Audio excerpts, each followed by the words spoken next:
I opened up a little open-pit beef stand. I had real roast beef and pork sandwiches, and why not? They were very good. The human body taste was very similar to pork. If you mix it together, no one can tell the difference.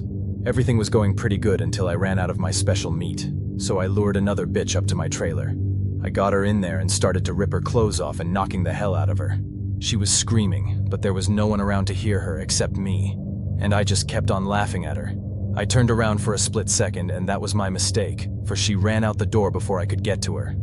There was an 8-foot chain-link fence with barbed wire on top of it around the front of the company. There was a stack of wooden pallets next to the fence about 10 feet high. That bitch scaled those pallets like a monkey and jumped the fence, and ran down to the main road where some guy in a pickup truck picked her up and took her to a nearby gas station where they called the cops. Well, I knew the cops were on the way, but I didn't run. I gathered up her clothing, grabbed the keys to the gate, and went out and opened it. Soon as I step out the gate, a cop car pulled up, and the cop jumped out and pulled his gun on me and told me to get on the ground, and that is where it all came to an end. They took me down and booked me. She had told them that I said I was going to kill her like the rest, which was true. They had me sitting in a little room down at Homicide, drilling me and damn near kissing my ass, trying to find out what I had done. They pulled me out of city jail every day for 1 month, taking me back and forth between the company and the bridge.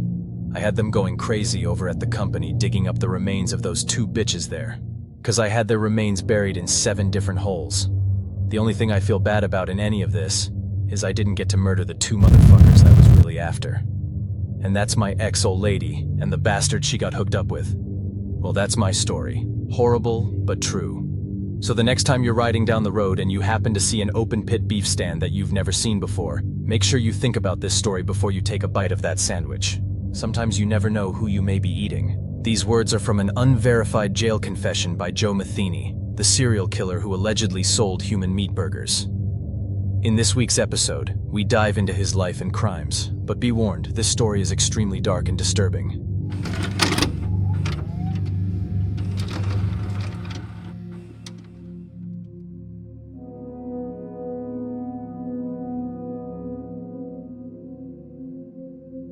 Born on March 2, 1954, Metheny's childhood was steeped in neglect.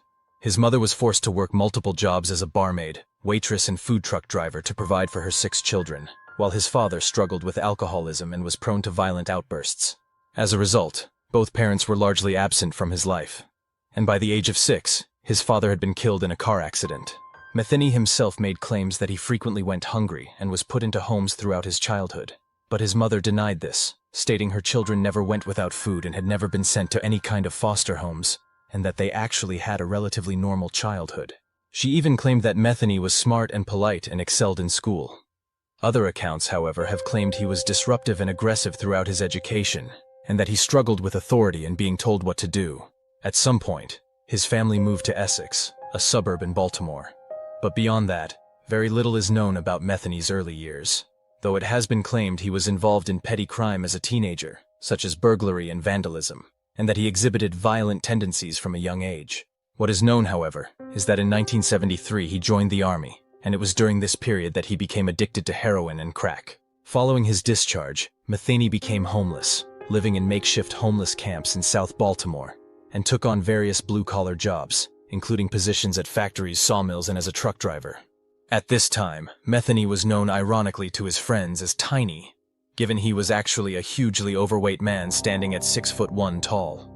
Although described by those who knew him and employed him as intelligent and well-mannered, Metheny was in truth spending all of his money on crack, heroin, and alcohol. And it was during this period in time that he took his first steps down the path of violence and depravity that would come to define his life. By 1994, Metheny was living in a trailer with his girlfriend, who was also a drug addict, and their 6-year-old son. His work as a truck driver meant he was often away for long periods of time. And after one such journey, he returned home to find that his girlfriend and son had vanished. According to Metheny's alleged confession, it all started back in July of 1994. I was at work. I was a truck driver. I was working overtime this one night. Then I got off and went home, as I always did. But when I opened the door and turned on the light, I noticed there was nothing there. My old lady had taken everything, including my son, and left me. Her leaving was not my problem. But she took my 6-year-old son with her. She was a crack addict and a worthless piece of shit. I would have paid her to get out of my life. All she had to do was take my son over to my mother's house, and she could have had everything else and be gone. Around 6 months later, he discovered that his girlfriend had left him for another man, and was living on the streets and selling her body to fund her drug addiction. As a result, social services had removed their 6-year-old son from her custody, and Metheny, who already had a criminal record for his petty crimes, felt like he would have no chance of regaining custody if he went to the authorities. So Metheny set his sights on another goal: revenge. He made it his sole goal to find out where his ex and her new partner were, and to unleash all of his anger and hatred on them. Scouring halfway houses and drug hotspots, he was informed that they had been seen under a bridge getting high with some other homeless people. Under the bridge, Metheny didn't find his girlfriend, but he did encounter Brewer and Piker, 2 homeless men sleeping on a mattress who he suspected knew where she was. When they denied any knowledge, he became enraged and brutally murdered them both with an axe he had brought along with him, leaving their chopped-up bodies on the mattress. Later that same evening, he encountered a prostitute near the same bridge who he got high with and tried to pry information from about the whereabouts of his ex. Again, he refused to accept that she didn't know anything, and again his rage took over. He sexually assaulted her before murdering her too, leaving her body behind a bush. The next prostitute he encountered met the same fate after failing to give him any information about his ex. But before he could throw her into the bushes, he spotted a fisherman watching what had just happened in shock. So he grabbed a metal pipe and launched himself at the witness, splitting his skull open with a deadly strike. Having now murdered 5 people in only a handful of hours, he took the bodies of the fisherman and the 2 women, weighed them down with rocks, and dumped them in the water, leaving the chopped-up bodies of Brewer and Piker on the mattress. Then he washed himself up in the river, cleaned up the crime scene as best he could, and fled. At least, that's the version of events he claimed occurred that night. Whether any of it was true, and whether the 2 women and the fisherman even existed, has never been proven. What is known is that the axe used to kill Brewer and Piker had been stolen from the scene by another homeless man, Larry Amos, who was ultimately arrested and convicted of using it to kill Everett Dowell, for which he served 1 year and 9 months after pleading guilty to manslaughter. Metheny himself was arrested for the murders of Brewer and Piker after their bodies were discovered, and spent 18 months in Baltimore City Jail waiting to go to trial. But with no solid evidence against him, investigators failed to build a compelling case, and he ended up being acquitted and released without a trial ever taking place. According to Metheny's confession, "I was free again. I went back and talked my old boss into giving my job back to me at the pallet company. There was a little trailer on the property, so I told my boss to let me stay there, and I could keep an eye on the place. He agreed to this and gave me the keys to the front gate and main building. The company was on a dead-end road and was very isolated. It was perfect for what I wanted to do." Once free, Metheny resumed his search for his girlfriend and their child. But something had changed in him. While it could be argued his earlier murders were acts of anger and passion, his new crimes took on a dark and twisted nature.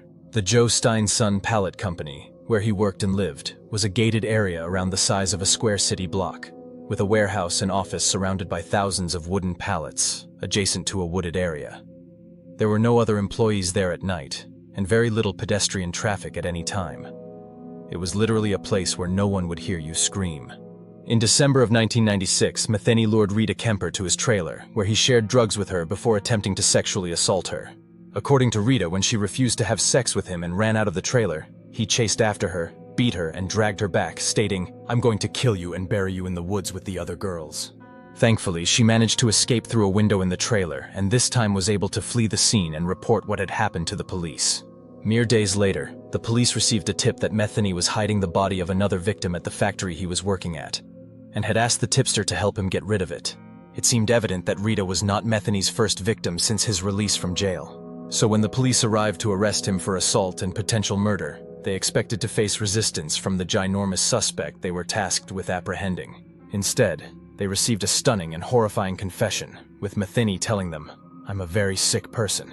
Metheny went on to describe in chilling detail how he had brutally assaulted, murdered, and dismembered sex workers and homeless individuals since his release, and most shockingly, had not only cannibalized parts of their flesh, but had also served their remains to unknowing customers in the form of burgers. Some have claimed he was still looking for information about his ex-girlfriend and his son during this time, but it's hard to see how that would make any sense with what he claims to have done. Instead of disposing of his victims' bodies in a river like before, Metheny dismembered them and kept the fleshier parts of their bodies in Tupperware containers. Anything he couldn't store in his freezer was buried in the woods on the land of the pallet company he was working for. He would then blend the flesh of his victims with beef and pork, and shape the resulting mixture into burger patties. Disturbingly, he then sold these human burgers on a small roadside barbecue he set up to unsuspecting customers. When he ran out of his supply of special meat, Metheny would seek out another victim, normally a sex worker or homeless person, to get more. And according to him, not only did his customers love the taste, but none of them had any idea his human burgers contained anything other than pork and beef. Whether any of this is true or not is impossible to prove. What was proven, however, is that Metheny murdered Kathy Magaziner in 1994 prior to his initial imprisonment, by strangling her to death with an extension cord and burying her body in a shallow grave in the woods, which he later returned to remove part of her skull. And 1 month before the assault on Rita, Metheny had lured Kimberly Lynn Spicer to his trailer, before sharing drugs with her, sexually assaulting her, and stabbing her to death with a knife. He had kept Kimberly's body hidden at the factory for around a month, before asking his friend to help him dispose of it after Rita made her escape. All in all, Metheny confessed to more than 10 murders, but almost none of his claims of depravity could be proven beyond his own words. One such supposed victim, Toni Lynn Ingracia, was initially among the murders he was formally charged with, but her case was ultimately dropped from his list of crimes due to lack of evidence. No evidence of the additional murders of the 2 prostitutes and the fishermen he claimed to have thrown into the Patapsco River was ever found, despite Metheny taking police to the location where he had supposedly thrown them into the water to try and locate them. Regardless of the shocking and unbelievable nature of his self-confessed crimes, investigators took his claims seriously, believing he would have continued murdering had he not been caught. The body of Kimberly was located, and Metheny led police to the shallow grave where he had buried Kathy's decapitated remains, though it did take multiple visits for them to successfully locate her body.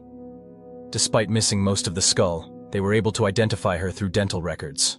When asked why he had killed Kathy, Metheny stated, "Sense of power. I don't know. Vulnerable. I dreaded.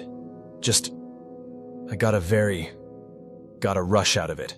Got a high out of it. Call it what you want. I had no real excuse why, other than I like to do it. I don't know how to describe it." As a result, Metheny was charged with these 2 murders, despite his confession to many, many more. At his trial, Metheny showed no remorse, stating there was no point in apologizing for what he'd done as he wouldn't mean it, and he had enjoyed doing it. Throughout the trial, Metheny claimed his mother was dead, which wasn't true, and various other details about his life, such as the fact he served in Vietnam, which appear to have been made up too. For kidnapping and attempting to sexually assault Rita, he was sentenced to 50 years in prison. For the murder of Kathy, he received a life sentence, and for the murder of Kimberly, he received the death sentence. According to the alleged confession, Metheny stated, "My murder rampage started out as revenge, but ended up as a passion for the taste of blood, and the overwhelming sense of power one gets for taking the life of another." After serving 3 years on death row, in the year 2000, a judge overturned the death sentence for Metheny, replacing it with 2 consecutive life sentences without the possibility for parole. Finally, in 2017, Metheny was found unresponsive in his cell at the Western Correctional Institution in Cumberland and was pronounced dead at the scene. He was 62 years old. And with that, our exploration of this dark and disturbing case comes to a close. While there is clear evidence linking Metheny to at least 2 murders, do you think his claims of killing, cannibalizing, and even selling burgers made from the flesh of countless others are true? It's hard to work out fact from fiction in this case. Obviously, the Baltimore butcher who sold human meat burgers angle is the most intriguing and sensational aspect of the story. But it doesn't appear like there's actually any evidence, beyond his own boasts and claims, that much of this is true. That isn't to say it isn't true, just that the physical evidence for Metheny's claims has never been uncovered. Metheny was clearly a disturbed individual who carried out horrific assaults and murders. But could his stories of selling meat burgers be just as fictional as the various lies he told about his own past and life during his trial were shown to be? With his death, and with no evidence ever being located to prove his claims as true, I guess we'll never truly know the extent of Metheny's crimes. As always, thanks so much for watching. If you enjoyed this video, please like and subscribe and check out some of my other true crime content up on the channel. And as Metheny allegedly said himself, the next time you're riding down the road and you happen to see an open pit beef stand that you've never seen before, make sure you think about this story before you take a bite of that sandwich. Sometimes you never know who you may be eating. You have been watching The Mystery Abyss.